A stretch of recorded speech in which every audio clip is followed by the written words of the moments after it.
lacagtan la yiraahdo crypto waa lacago cusub oo hadda adduunyada ku soo kordhay lacagahaas madad gudoomiye ma aha dollarka caadiga ah warqada ma aha dahabkii la yaqeenina ma aha waxa la yiraahdaa digital currency sal yiraahdo al-umlaat raqmiyan carabiga lagu yiraahdo lacagahaas madad gudoomiye caalamka hadda ku soo kordheen waxa looga maarmay taakooyinkii ay bangiyada ku hay jireen dadka lacagaha waaweyn haysta oo ah in markaad lacag bangi dhigatid aad isla markii ka heli karin saadarteeda waa lacagta hadda la rajaynayo in loo guuro adduunyada hadda ay u guurto madad gudoomiye saddex qaabood ayaa lacag looga sameeyaa suuqaas midda koowaad waa investment qofka inuu sameesto maalgelin oo lacagtiisa maal gasho dad badan hadda waxa jira lacagaha ku haysta bangiyada halka dollar bangiga dhigato 10 sano kadib halka dollar ku yaal laakiin caalamku hadda wuxuu sameeyay investment inaad lacagtaada maal gasho lacaga waxa jira oo kriptada ah waxa ugu weyn oo hadda aabo ah ama hooyo ah lacagta la yiraahdo bitcoin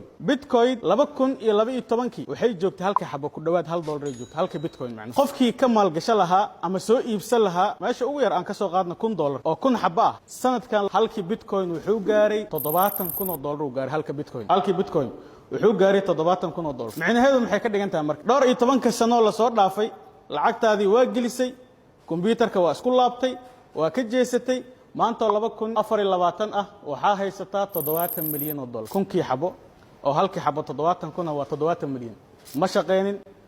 yaani ma dhidin afar la saac computer ma dul fadhinin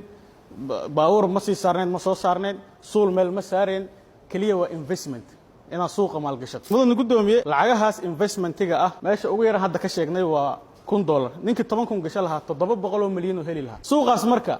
maalin kasto saacad kasto sanad kasto wuxuu soo saaraa dad milyaneero soo saaraa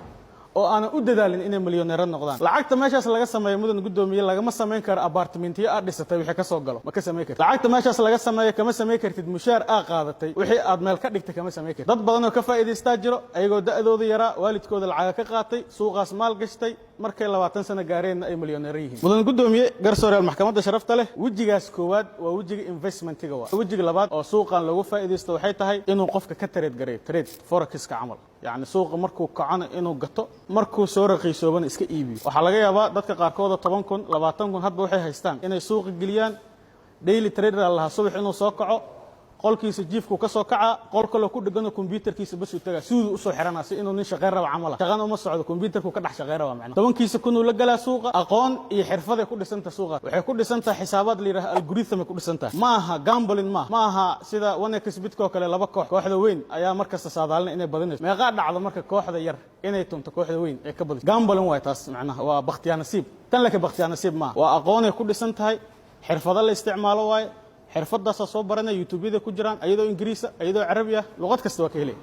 marka soo baratay suuxi waa soo fariisanay sessionka inuu furma fiirsanay New York London labadaas bangiga laga tareed gareeya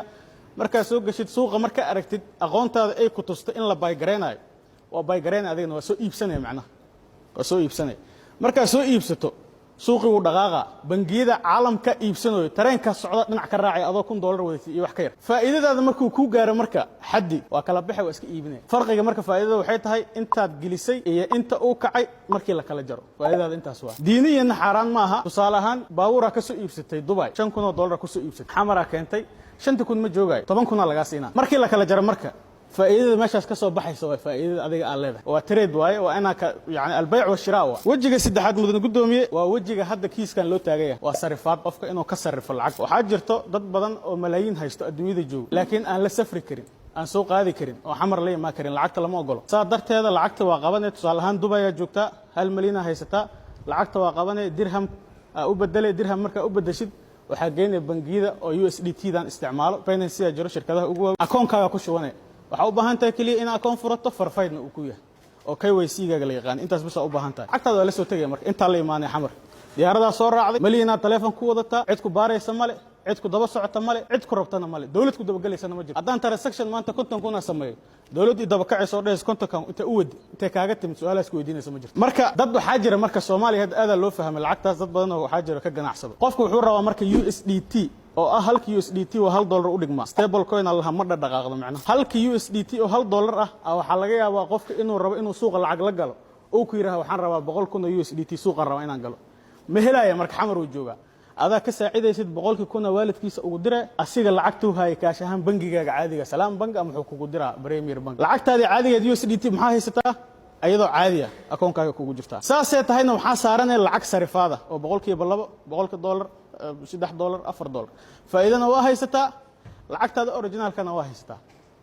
marka waxaan rabaa inay maxkamaddu saa u fahantay audience-ga meesha fadhiyo cryptocurrency waxa la yiraahdaa saas waa